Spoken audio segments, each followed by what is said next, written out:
هذا الصوصاج من شبيه؟ 2013 ما طبوا البيت بعد.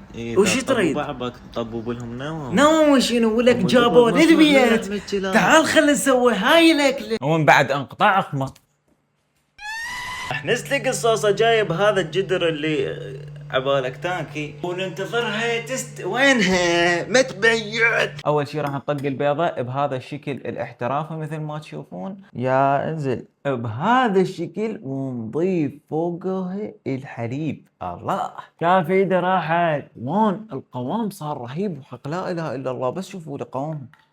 اوحو. ونتأكد انه يوصل هذا المحلول الى كافة مناطق الصوصة بهاي الطريقة الاحترافية. ولك يا احترافية ولك قصيت الجبنة راح. ونجيب لك وقعة الجبنة ونغمسها هكذا في خل اشوفكم النتيجة اللي طلعت قبل لا اخليها بالطاولة. شكلها معوق، شكلها ما دا يعجبني والله. الجبنة وين راحت ما ادري صراحة. مع ذلك راح نجربها ونقيمها لكم.